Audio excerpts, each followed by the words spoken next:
Então, nós gostaríamos de agradecer mais uma vez a professora Dolores Aronovich Agüero, a nossa Lola, professora universitária, mestre e doutora em letras, blogueira, pedagoga ativista feminista argentina, naturalizada brasileira, docente da Universidade Federal do Ceará, onde integra os quadros do Departamento de Estudos da Língua Inglesa, Suas Literaturas e Tradução. Seja muito bem-vindo, professora Lola.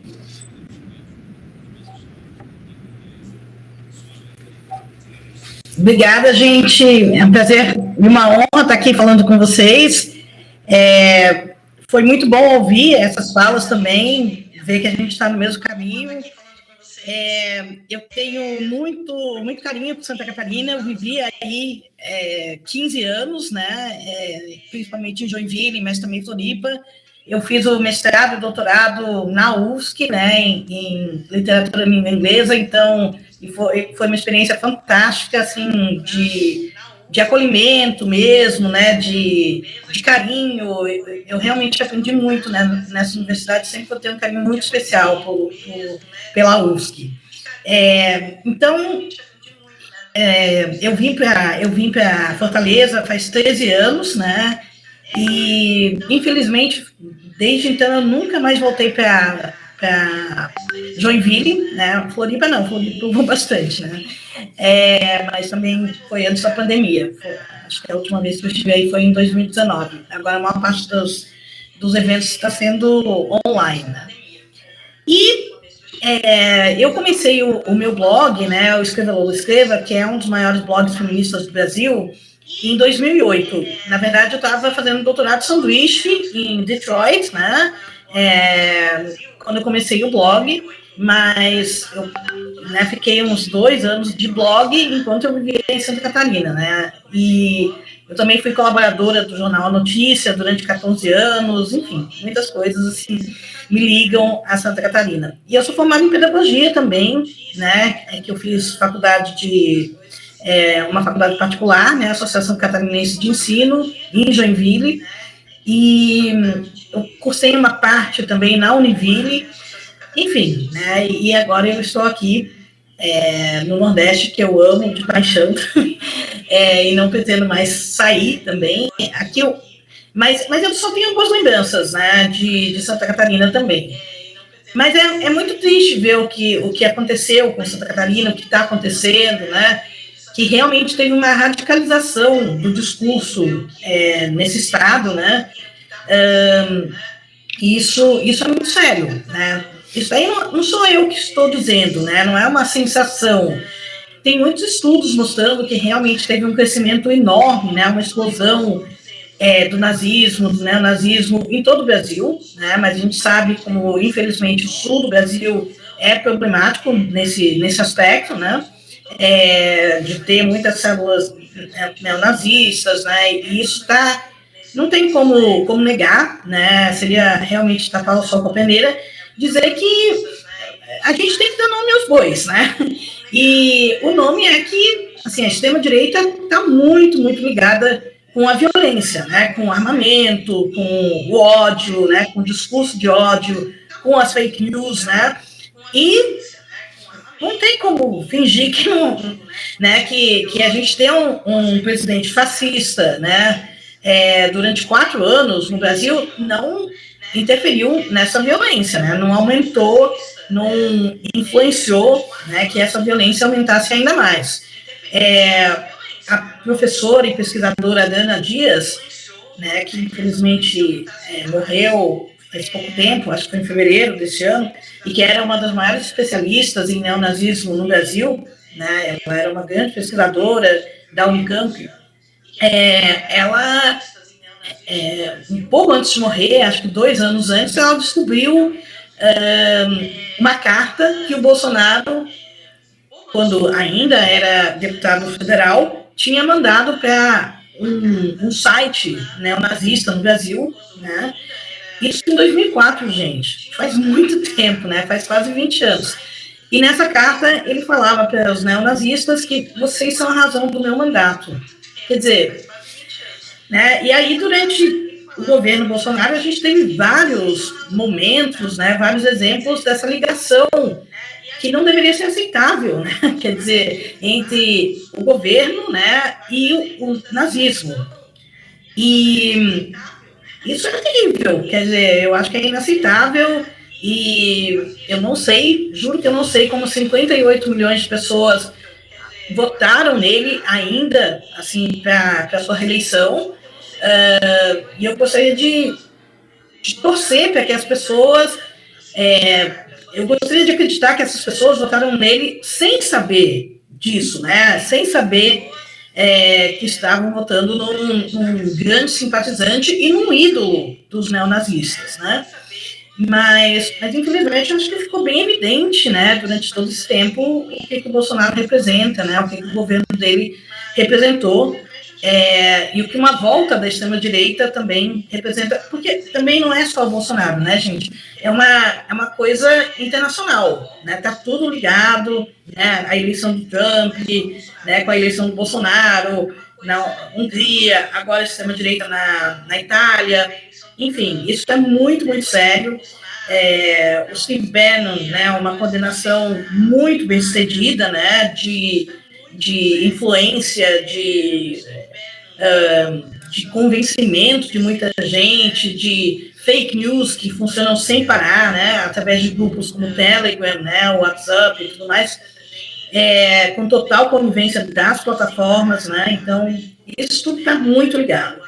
E a gente viu também, durante 4 anos, um ataque muito grande, pelo menos no discurso, né, às escolas, às universidades, né, a nós, professoras e professores, né, com sempre uma ameaça como a escola sem partido, que era um projeto para perseguir professores, né. Santa Catarina, infelizmente, né, elegeu para um primeiro mandato, em 2018, uma deputada uma Olavete, né, e uma bolsonarista ferrenha, que se elegeu portando armas, né, quer dizer, fazendo com cartazes, né, em que ela tinha armas em punho e tal, e processando uma professora, né, que tinha sido ex-orientadora dela na universidade. Foi assim que ela se elegeu, né, e agora ela foi a deputada estadual mais votada, né, agora, em 2022. E não sei se vocês lembram que em 2018, a primeira coisa que ela fez, antes de tomar posse, inclusive, na Assembleia, foi perseguição aos professores, né, ela queria que todos os alunos filmassem momentos em que qualquer professor, em qualquer lugar de Santa Catarina, ouvisse o seu professor, né, falar alguma coisa contra o governo, né, contra o Bolsonaro, contra outros deputados e tal, né, então, para poder realmente perseguir professores, que foi uma das coisas que o Bolsonaro fez também, muito antes de ser eleito, né, ele teve uma grande campanha, faz muito tempo, né, isso desde 2010, por aí, de perseguição a professores. Então, são pessoas que não gostam de educação, né, ou que associam a educação a uma educação militarizada, né, autoritária, não uma educação libertadora, né, eles odeiam o Paulo Freire, né, se puder, eles banem o Paulo Freire em todo lugar, né, apesar do Paulo Freire ser um símbolo, né, e um estudioso tão importante em todo mundo, né, quer dizer, ele é referenciado em todo mundo e perseguido por ignorantes aqui no Brasil, né, porque, sinceramente, são pessoas muito ignorantes. E eu, muito sem querer, né, na verdade, porque não era a minha intenção, eu acabei virando uma especialista em massacres em escolas e universidades, né? Isso porque eu sou muito perseguida desde 2010, 2011, por aí, né? Por grupos masculinistas, né? Grupos que são homens misóginos, né, extremamente misóginos, mas não só isso, né, eles são misóginos, racistas, LGBTfóbicos, capacitistas, etaristas, gordofóbicos, tudo de ruim, né? Tudo de que tiver de preconceito, eles estão lá, né? E eu não sou perseguida por eu ser a Lola, né? Eles nem me conhecem, então para eles tanto faz. Eu sou perseguida por ser feminista, né? E por ter um dos maiores blogs feministas do Brasil. Então, para eles, talvez eu seja a única feminista que eles conhecem, e por isso eles fazem tanta questão. E também por eu não ter medo deles, né? E eu enfrentá-los, então eles me perseguem faz muito tempo. E aí eu comecei, sem querer, realmente, né? A monitorar alguns grupos neonazistas, né? Para não ser pega de surpresa nessas perseguições também, né? E né, quer dizer, eu continuo sendo atacada, né? Eu faço parte do programa de proteção a defensores de direitos humanos, né? Eu comecei a ser atendida por esse programa em 2016, né? Que era um programa federal. Agora eu faço parte do programa estadual, que, ao contrário do que muita gente pensa, não é um programa eu não tenho segurança, né, armado, eu não ando com segurança nem nada, mas é um programa que me ajuda muito, né, porque muitas vezes eu tenho que ir em delegacias, né, fazer BOs, né, ser ouvida por um inquérito, essas coisas, né, e é muito bom poder ir para uma delegacia com uma advogada, por exemplo, né, junto, em vez de ir sozinha, muito melhor. E tem outras coisas também, né, que se eu precisasse, por exemplo, de apoio psicológico, o programa poderia me fornecer, né, então é muito bom. Eu também faço parte, desde 2018, da Rede de Proteção a Jornalistas e Comunicadores, né, que foi um grupo, né, como o nome diz, jornalistas e comunicadores, que foi formado em 2018, né, no final de 2018, porque a gente sabia que o governo que tinha sido eleito ia perseguir jornalistas e comunicadores, né. Então a gente se antecipou a isso, né, e fundou esse grupo, né, que são várias ONGs, né, várias instituições, como o Instituto Vladimir Herzog, o Repórteres Sem Fronteiras, Artigo 19, né, e várias outras, que se reuniram para começar esse grupo. Então, também é muito bom. E eu participei, né, agora em dezembro, eu fui chamada, né, pelo coordenador da área de educação do governo de transição, Lula, né, o Daniel Cara, né, que é um pesquisador da USP, professor também, que ele reuniu 12 mulheres, né, entre elas eu, várias educadoras, ativistas, tal, para a gente fazer um relatório sobre os massacres em escolas no Brasil, né? Então, isso principalmente instigado, né, com o pavor que a gente estava vivendo, que tinha havido um caso, né, no Espírito Santo, por exemplo, né, no final do ano também. Então, a gente fez um relatório que é fácil de ser encontrado online, né, e agora, em março, né, a gente começou, eu e várias outras pessoas, né, professores universitários, ativistas, tal, muitas pessoas do Ministério de Direitos Humanos também, a gente foi convidada pelo ministro Silvio Almeida, né, de Direitos Humanos e Cidadania, um grande ministro, né, como a gente pôde ver ontem, né, como ele respondeu a essa pegadinha de receber um feto de plástico, né, dizendo que isso daqui é uma criança de 11 semanas, né.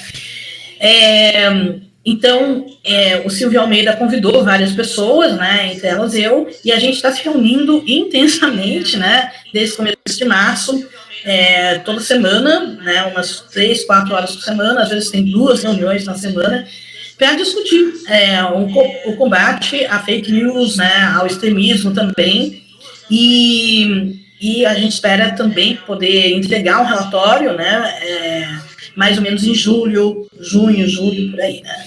Então, para mim é uma honra fazer parte disso também, né. Bom, eu vou contar um pouquinho do que eu sei, né. O que eu aprendi monitorando esses sites de ódio, né, esses fóruns, né, esses chans são fóruns anônimos, né.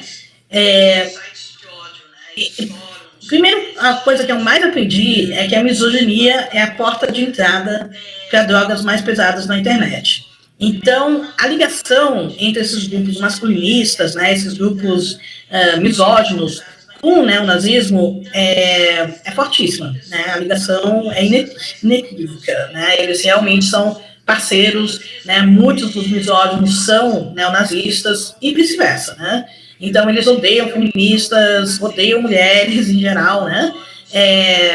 Odeiam negros, judeus, LGBT e tudo mais. E eles passam a vida, realmente, né, nesses fóruns deles, pensando em maneiras de machucar esses grupos historicamente oprimidos. Eles vivem numa realidade alternativa, né, tanto que... E é uma coisa que a gente copia muito dos Estados Unidos, né? Muito pouco disso que a gente vê aqui no Brasil é invenção brasileira, né? Quando a gente fala, por exemplo, em Red Pill, né, a pílula vermelha, vocês veem que a gente usa até um termo em inglês, né, Red Pill, porque a gente simplesmente copiou os americanos. Mas é um movimento internacional, né, de extrema-direita, que misógino, né, que pegou o filme Matrix, né, que é um ótimo filme, ironicamente escrito e dirigido por duas mulheres trans, né, mas no primeiro Matrix, né, tem aquela cena em que o Neo oferecem ao Neo duas pílulas, né, uma pílula vermelha e uma pílula azul, e se ele tomar a pílula azul, ele vai continuar no mundo que ele está, né, que segundo eles é um mundo de fantasia, né, de faz de conta. E se ele tomar a pílula vermelha, ele vai ver o mundo como ele é, né, no filme que nós, humanos, somos usados para alimentar máquinas, né? Então, nós somos apenas isso.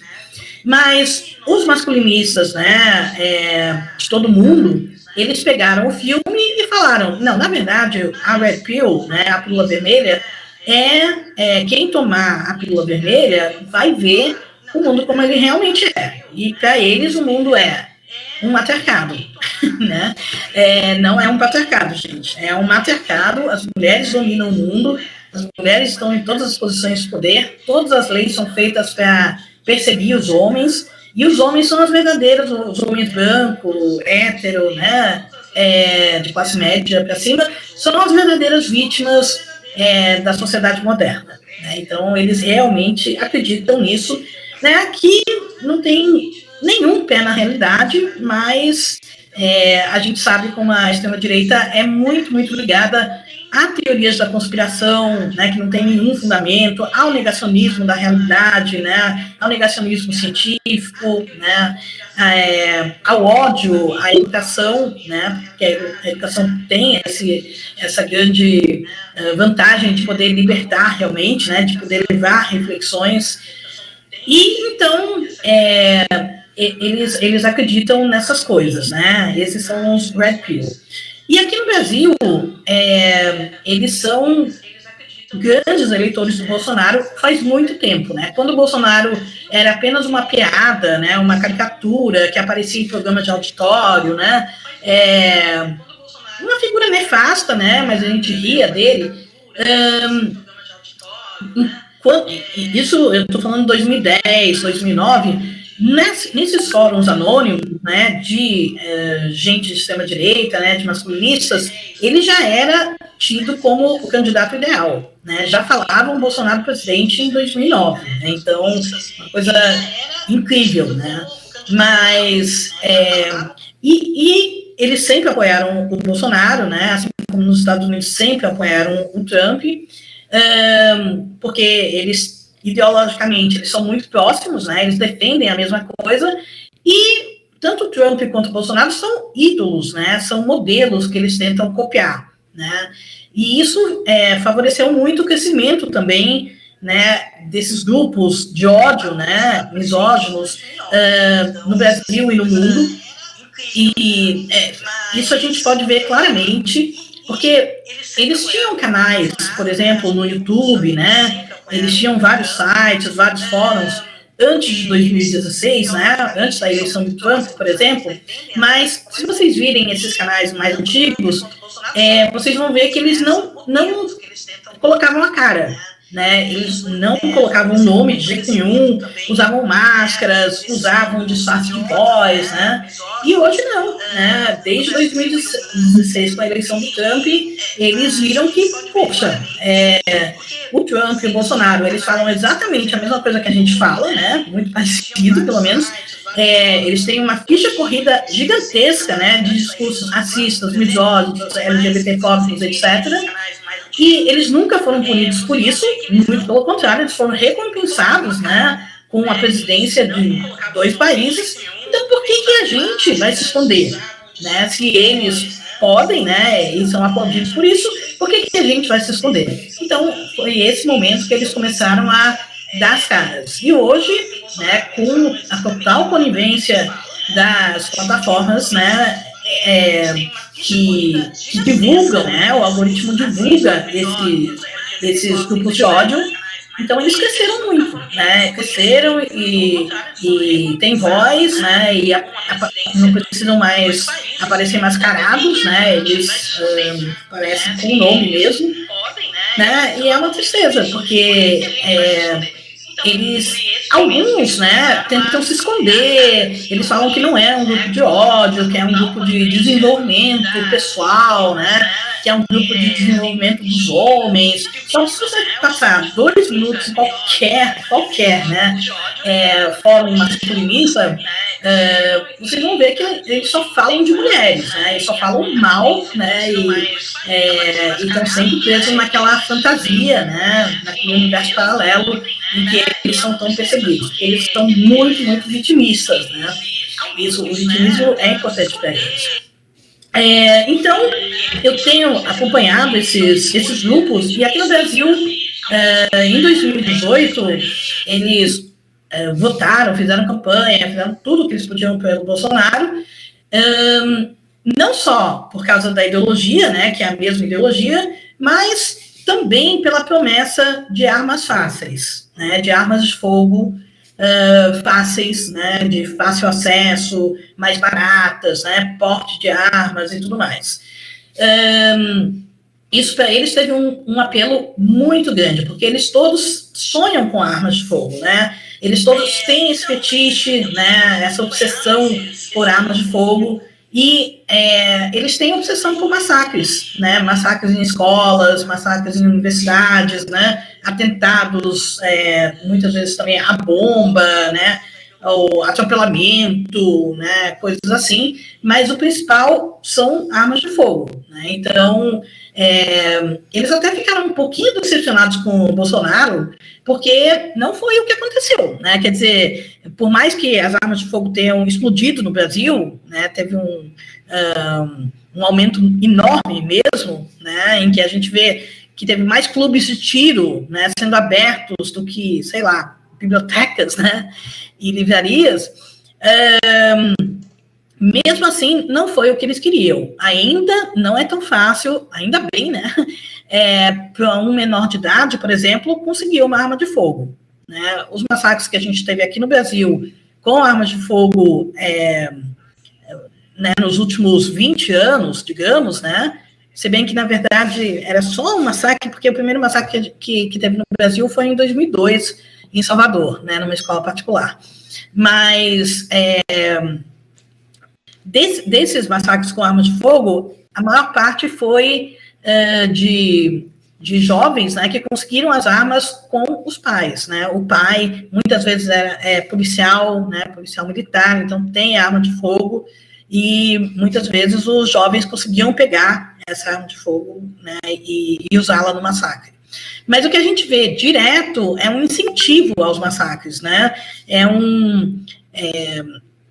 o fórum, né, que eu mais seguia, que eu mais entrava para ver o que eles estavam planejando, eles tinham um lema, né, que era: o mundo te odeia, devolva esse ódio, né, e então, que realmente pegava o ódio, né, e pegava, assim, como eles lidam muito com com jovens que têm tendências suicidas, né, jovens que estão deprimidos, que a vida realmente para eles é muito ruim, né, e eles estão imersos nesse ódio, então a vida vai continuar sendo muito ruim mesmo, né.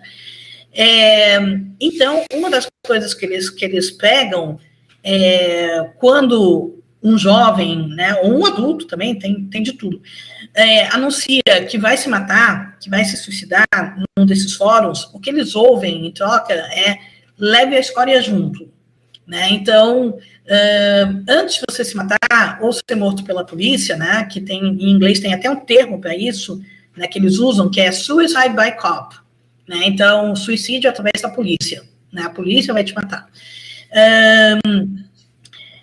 Então, o que eles pregam é isso, né? Que antes de você se matar, você vai numa palestra feminista, numa marcha das vadias, numa parada do orgulho gay, numa qualquer marcha de Black Lives Matter, né? Vidas negras importam, qualquer coisa, né? Qualquer ativismo, né? Ou numa escola também, porque para eles uma escola, uma universidade, ainda mais é um lugar de esquerdismo, né? De doutrinação dos jovens, né? Então, você vai lá, você abre fogo, né, com a arma que você conseguir, e aí você se mata, né, ou é morto pela polícia. Eles realmente pegam isso e eles conseguem adeptos, né, muitas vezes eles conseguem convencer, né, jovens, e realmente a gente está vendo que os autores de massacres estão cada vez mais jovens, né, a gente teve o massacre em São Paulo, né, em que um adolescente de 13 anos matou a professora, né, e feriu outras pessoas, queria matar muito mais gente. Ele, infelizmente para ele, né, infelizmente para a gente, ele não conseguiu um acesso à arma de fogo, né, apesar do pai dele ter uma arma de fogo. Ele já tinha, esse adolescente já tinha feito fotos, né, dele com a arma de fogo do pai, né, mas felizmente ele foi à escola naquele dia apenas com uma faca, e mesmo assim conseguiu fazer um estrago enorme, né. A gente viu também o da creche em Blumenau, que foge um pouco do padrão, né, porque a gente não tem nenhuma evidência de que esse adulto, né, de 25 anos era frequentador de grupos de ódio, né, como certamente era o caso desse menino, né, de 13 anos em São Paulo, mas, e ele foi com uma machadinha, né, mas a gente vê também uma obsessão muito grande em chamar atenção, né, então, às vezes, todos eles querem ter armas de fogo e querem cometer massacres com armas de fogo, mas se eles não conseguem, então eles têm que fazer alguma coisa que chame a atenção. Por isso, por exemplo, machadinha, né, faca, eu não sei porque que todo mundo se esqueceu do massacre em Saudades, né, que teve em 2021, né, e que matou 2 professoras e 3 bebês, né, nessa cidade de Saudades, em Santa Catarina. Ninguém fala nisso, né, o autor do massacre vai ser julgado agora, só agora, né? Ele está preso, claro, mas por um júri aberto, né? Então, mas eu acho incrível como isso daí sumiu da mídia, e eu acho que é importante falar disso, né? Porque senão as pessoas esquecem também, né? Porque eu concordo com vocês que quando vocês dizem que nós somos a maioria, né? Esses grupos de ódio são a minoria mesmo, e a gente não pode deixar que eles dominem, né, que eles decidam quando que vai abrir uma escola, quando que vai fechar uma escola, né, a gente não pode ser refém do medo por causa desses grupos, né. Então, uma das coisas que a gente tem aprendido, né, em todo o mundo, não só aqui no Brasil, e a gente aprende, infelizmente, a cada novo caso, né, é a questão da divulgação, né? Então, não divulgar imagens, né, do massacre, não divulgar imagens do autor, né? Quer dizer, quando é menor de idade, nem pode, né? Apesar de um monte de gente divulgar, mas não pode, né? Contra o ECA. Mas também não divulgar o nome, né? Isso teve uma mudança geral nisso mais ou menos em 2021, né, que foi um massacre na Nova Zelândia, um massacre em Christchurch, né, em que um homem adulto, né, um supremacista branco, ele acoplou uma câmera na testa dele, né, e transmitiu e invadiu 2 mesquitas, né, matando 51 muçulmanos, né, e ferindo mais 40 e poucos. E ele transmitiu o primeiro massacre, né, a primeira invasão a uma mesquita, pelo Facebook, né, quer dizer, antes ele deixou um manifesto, né, muitos deles escrevem manifestos, deixam manifestos, mas ele não se matou nem foi morto pela polícia, então ele está preso, né, e já foi condenado à prisão perpétua, né, nunca vai sair da prisão. Mas uma coisa importante que a Nova Zelândia fez, e a Austrália também, por causa desse massacre, foi justamente, não vamos falar o nome dele, né, e vamos banir qualquer referência a ele, quer dizer, o manifesto não pode ser lido, não pode ser visto na Austrália nem na Nova Zelândia, né, todos os vídeos relativos a ele, né, a transmissão do massacre, né, acima de tudo, não está disponível, né, o que é muito diferente de outras iniciativas que a gente viu no mundo, porque, por exemplo, um massacre muito importante, né, muito influente, aconteceu na Califórnia em 2014, né, que foi um rapaz, né, de 22 anos, que se assumia incel, né, incel é um subgrupo do Red Pill, né, dos masculinistas, misógino, né, é uma sigla para, não é uma sigla, é uma abreviação de celibatário involuntário, né, então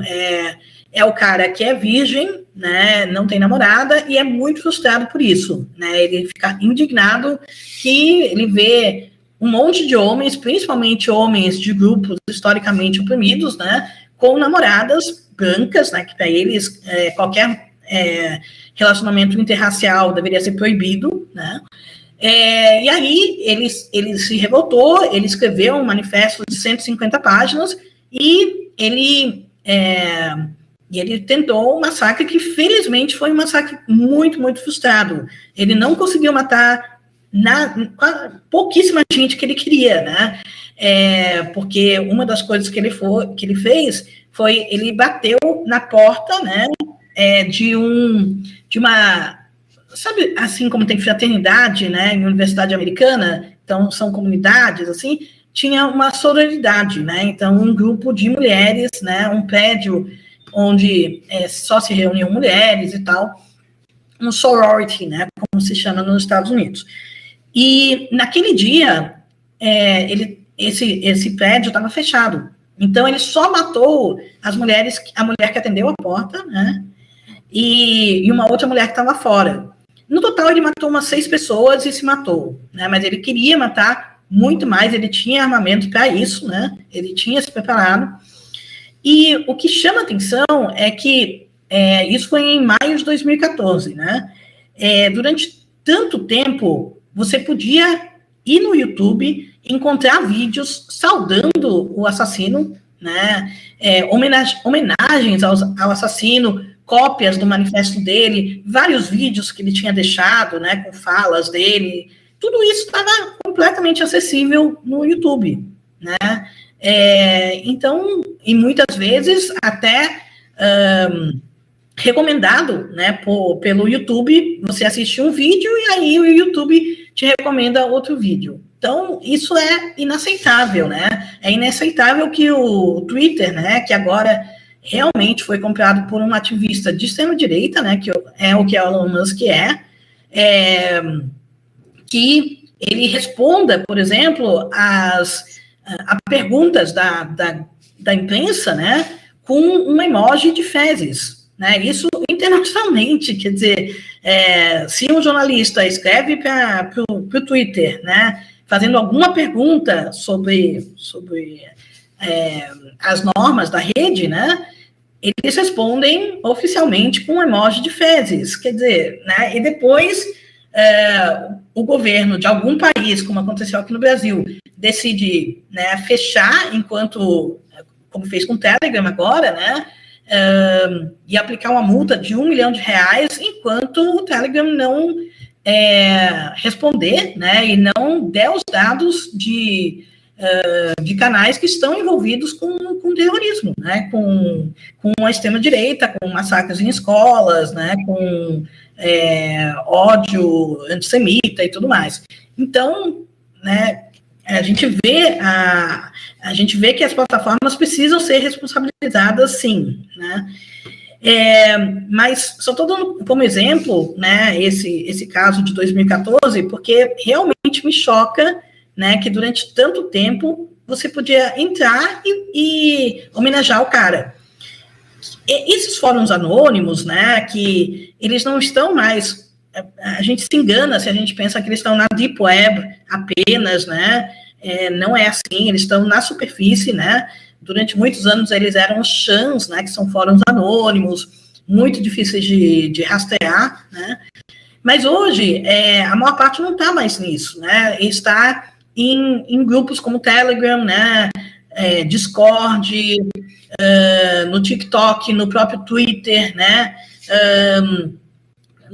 No WhatsApp também, né, em vários grupos, e a gente gostaria de entender como isso é tolerado pelas plataformas, né, porque a gente sabe muito bem, né, qualquer um de nós que é usuário da internet, sabe que assim que a gente faz qualquer compra, a gente começa a receber um monte de mensagens, né, de propaganda para a gente comprar mais produtos que são referentes àquela compra que a gente fez. Então, quer dizer, a gente está sendo vigiado, a gente não tem nenhuma privacidade, né? As plataformas usam os nossos dados, né, para vender, vendem os nossos dados para as empresas, enfim, né? Então, não tem nenhuma ética com a nossa privacidade. Mas, se as plataformas conseguem fazer isso, né, elas certamente conseguem algoritmos, né, para bloquear o conteúdo de ódio, né, para proibir que esse conteúdo de ódio seja discutido tão abertamente nesses grupos, né. A gente vê que as plataformas, em geral, são muito bem-sucedidas em brecar a pornografia infantil. É raro, né, é muito raro que a pornografia infantil apareça no Twitter, por exemplo, né, ou no Facebook. Não que não haja tentativas de furar essa bolha e divulgar algum vídeo doentio, né, horroroso, de um bebê sendo estuprado, por exemplo, né? Como eu me lembro que aconteceu uns 10 anos atrás, né, que foi um escândalo, que foi muito rápido, porque esse vídeo chegou no Twitter, né, e estava todo mundo divulgando, né? Todo mundo falando, olha que coisa horrível, e aí colocava o link para o vídeo, né, tornando todos nós cúmplices, né, de divulgação de pornografia infantil. Mas isso é muito, muito raro ver hoje, porque as plataformas têm mecanismos para brecar isso. Então, por que não tem, né, mecanismos também para brecar conteúdo de ódio, né?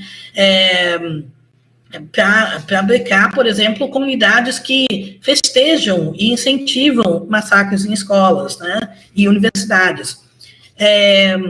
Então, por isso que é tão importante para a gente que tenha uma cultura de paz na escola, né, que os jovens, né, porque essa é uma coisa que a gente está vendo, né, infelizmente, que que realmente os jovens estão ficando, os autores desses massacres são cada vez mais jovens mesmo, né, não só aqui no Brasil, mas teve um levantamento também do New York Times, né, nos Estados Unidos, e eles veem a diferença dos massacres que tinha antes do ano 2000, né, e depois do ano 2000, né, e os últimos massacres nos Estados Unidos também têm sido de jovens com menos de 18 anos, muitos jovens com menos de 18 anos, enquanto durante um período, né, que não faz muito tempo, o que mais tinha eram massacres cometidos por jovens também, né,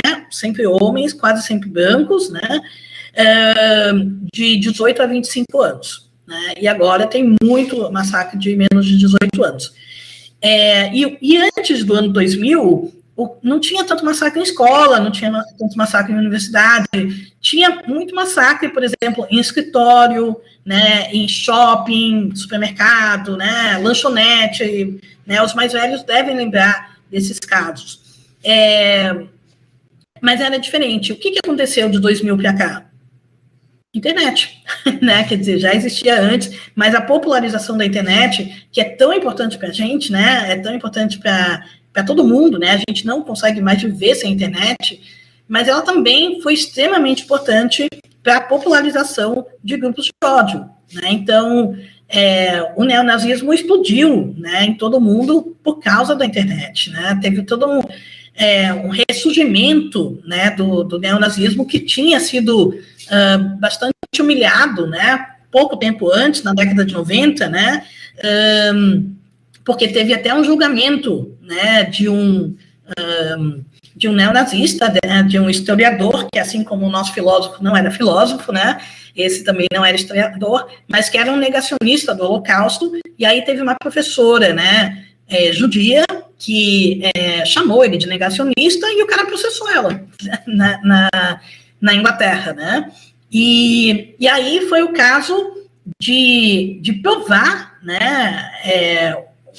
Muitos judeus se uniram para provar que o Holocausto existiu, né? Porque você tinha que provar para um negacionista do Holocausto que o Holocausto existiu. E aí isso foi muito bem sucedido. Eles provaram, né, sem nenhuma dúvida, que o Holocausto existiu. Isso foi na década de 90, né, no começo da década de 90, tem um filme muito bom sobre isso, que é Negação, né, Denial, em inglês, que eu recomendo. Então, esse cara, né, foi humilhado, né, nesse episódio. Mas aí veio a internet, e aí o cara foi idolatrado, né, por neonazistas. Hoje ele vive numa mansão, né, emprestada, né, por um apoiador, né, são todos apoiadores trumpistas, né, que votaram no Trump e apoiam esse cara que virou uma celebridade maior ainda, muito maior do que ele já era. Então, a gente vê isso com a internet, né, o crescimento do ódio pela internet. E então, a gente precisa bloquear, a gente precisa conversar com os jovens para que eles não sejam alvos tão fáceis de recrutadores, né, do ódio. Muitas vezes tem jovens que estão, por exemplo, em fóruns que não são fóruns necessariamente de ódio, né? Estão, por exemplo, num fórum de games, né, de videogames, por exemplo, né, que, infelizmente, a misoginia corre solto, né, nessas comunidades, né, mas a comunidade é para games, não é para você ser misógino, né? Ou estão em comunidades de séries de TV, né? Ou agora, né, um estudo acabou de mostrar que teve uma tomada, assim, né, comunidades de true crimes, né, de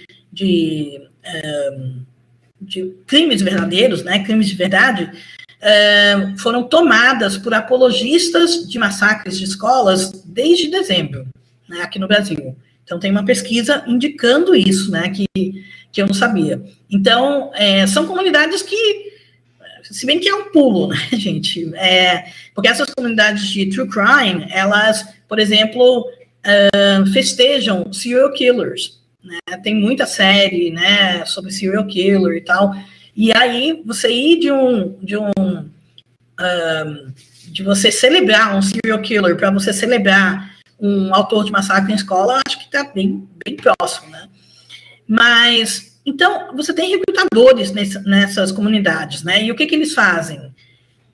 Primeiro, eles acolhem muito bem jovens, né? Jovens que muitas vezes são antissociáveis, né? São calados, tímidos, não têm muitos amigos na escola, né?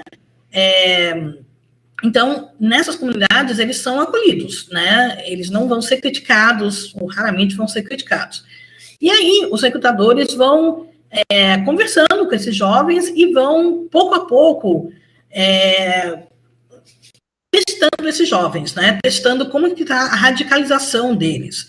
Então, por exemplo, o recrutador, né, que obviamente o jovem não sabe que é um recrutador, né, tá falando com esse jovem e, de repente, ele lança uma palavra como vadia, né, para se referir às mulheres. Então, em vez de tratar mulheres como vadia, como mulheres, ele começa a usar a palavra vadias, né?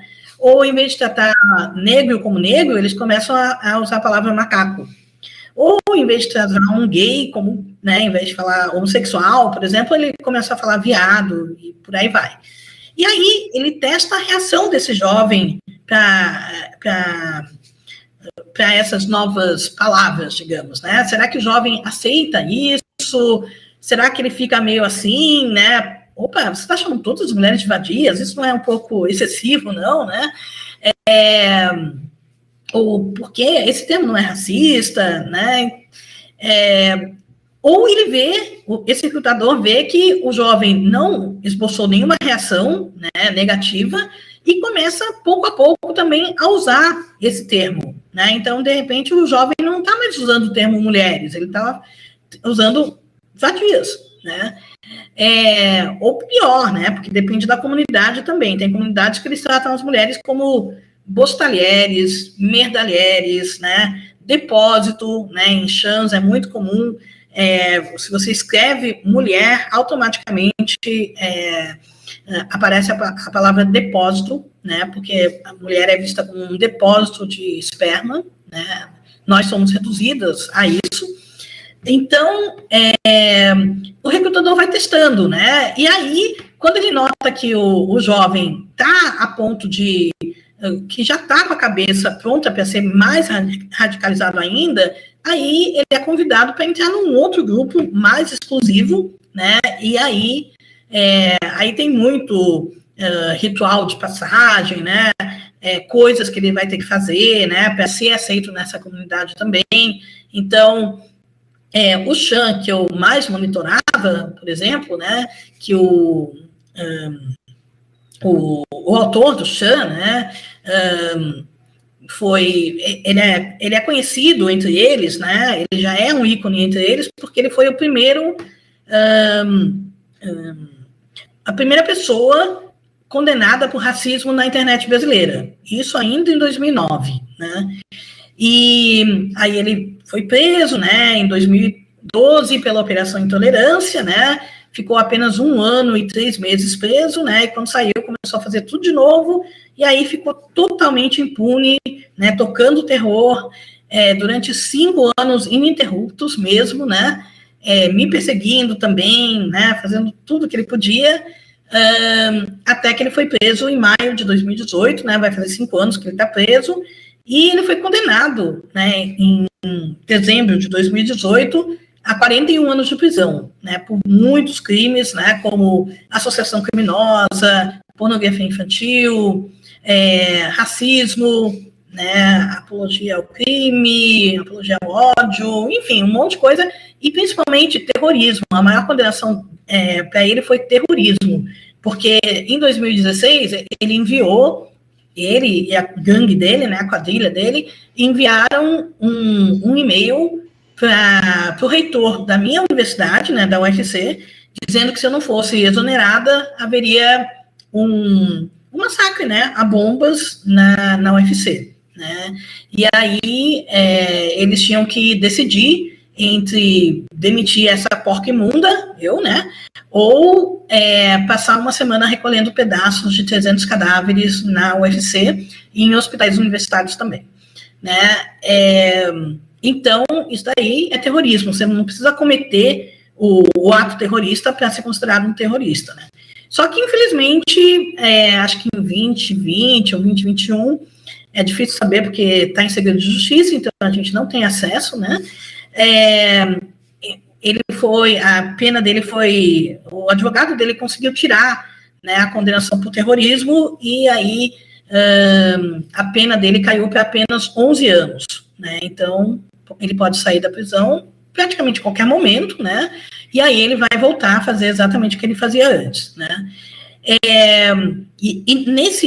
Nessa comunidade, ele, para aceitar, né, novos membros, principalmente rapazes, né, maiores de idade, eu acho, mas que eram pardos, né, e a gente não consegue entender muito bem por que um pardo, um negro, né, um nordestino quer fazer parte de um grupo de ódio que odeia pardos, negros e nordestinos, né, mas acontece bastante. Então, esse líder, né, dessa comunidade, ele fazia esses rapazes fazerem alguma coisa, né, porque ele não vai pedir automaticamente, né, de primeira, para o cara ir numa escola e cometer um massacre. Isso não vai dar certo, né? Então, ele pede pequenos atos de lealdade, né? Então, um deles, né, fez um vídeo dizendo que tinha sido abusado sexualmente por mim num banheiro durante um congresso escolar, né? Outro fez um outro vídeo dizendo que era meu aluno na UFC e que eu tinha trocado, que eu ofereci passar ele de ano, sei lá, né? Se ele fizesse sexo comigo, né? Tudo, né, tudo que eles fazem, eles acusam os outros de fazer.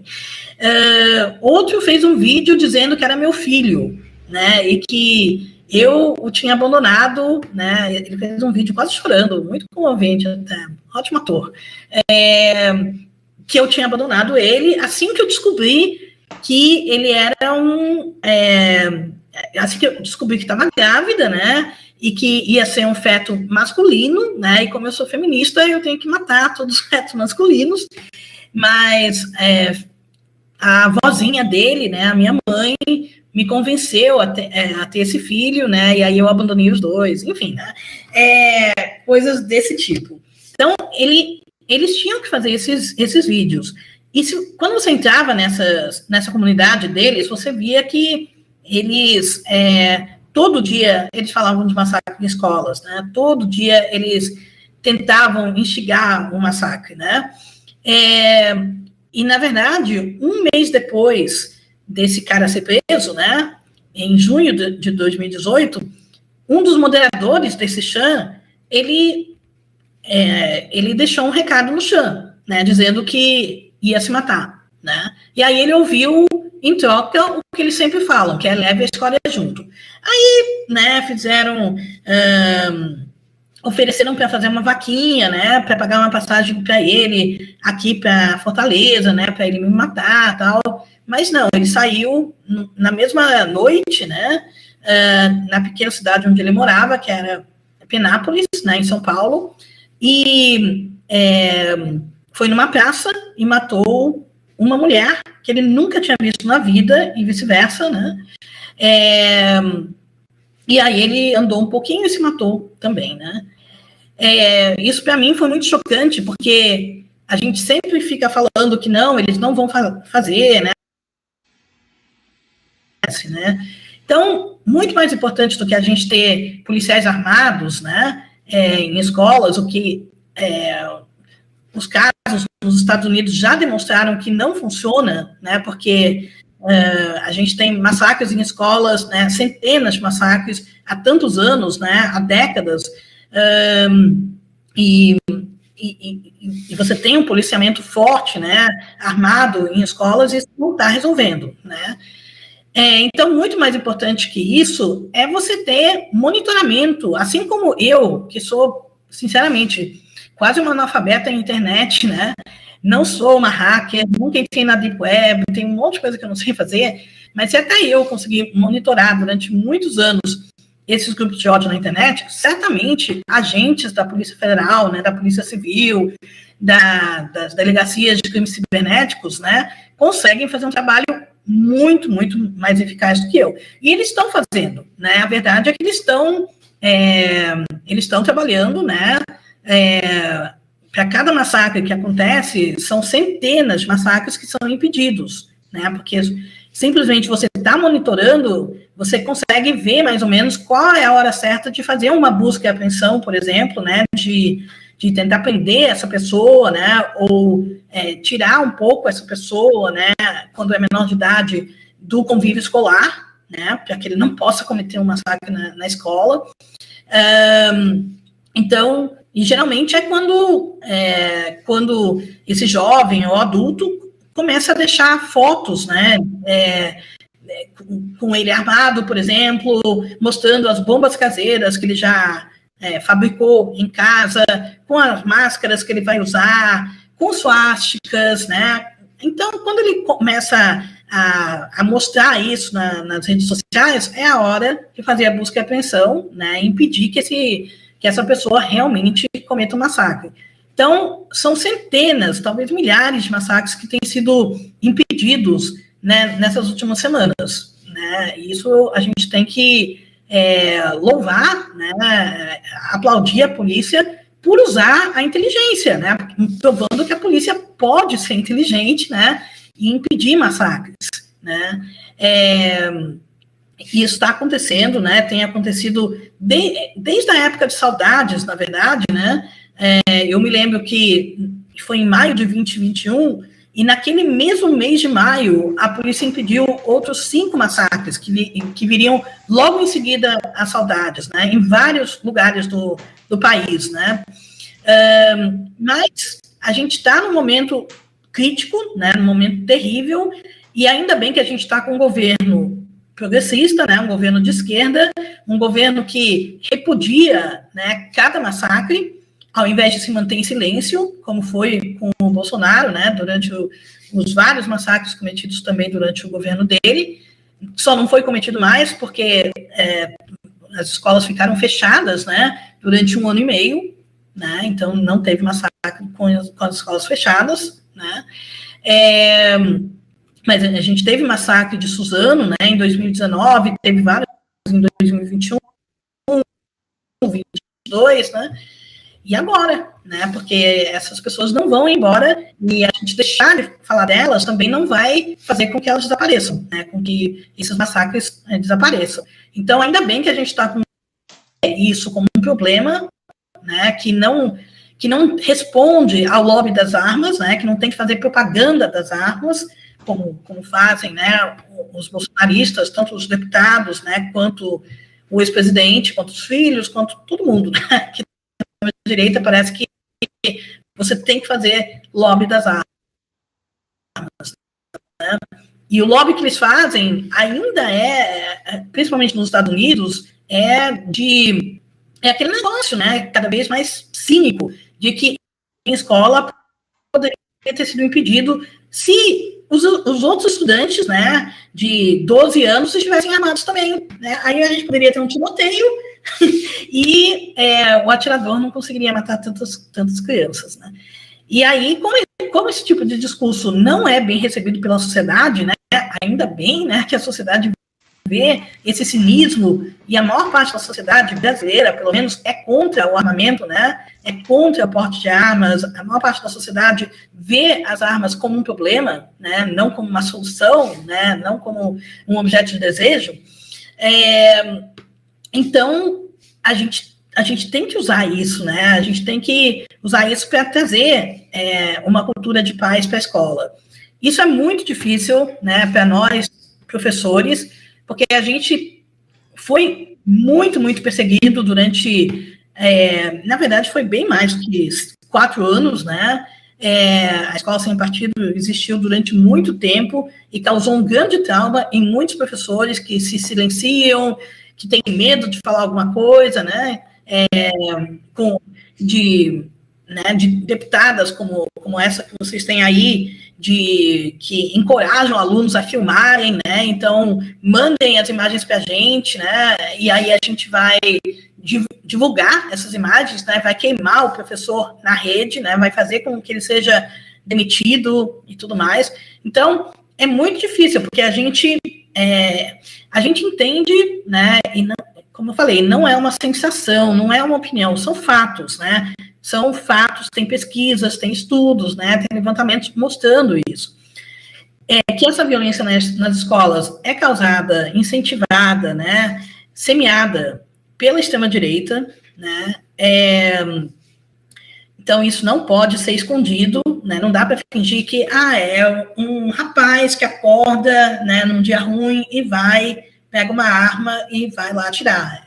É um cultivo, né, da extrema-direita e um fetiche por armas de fogo, né? Que a extrema-direita gosta desse clima de pânico, né, de terrorismo. A extrema-direita lucra com isso, ela gosta de deixar...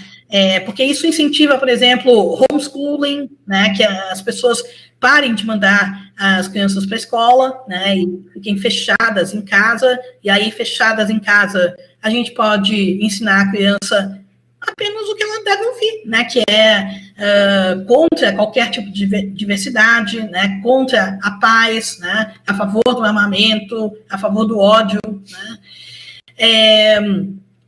e é contra conversar com os alunos, né? A gente é a favor de diálogo com alunos, né? Que os alunos tenham espaço para poder conversar, né? Para serem acolhidos também nas escolas, nas universidades, para que crianças, né, adolescentes, jovens em geral, que estão tendo problemas, tenham acesso a um psicólogo na escola, né, para que possam conversar, para que possam ser tratados, né, para que tenham um acompanhamento real.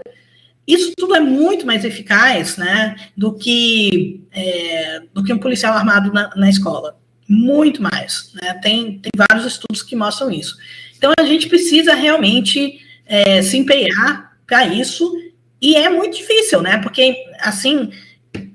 eu estou falando da extrema-direita, né? Aí você vê que, por exemplo, a Associação de Faculdades Particulares de Santa Catarina tiraram o apoio aqui, né? A esse evento por causa disso, né?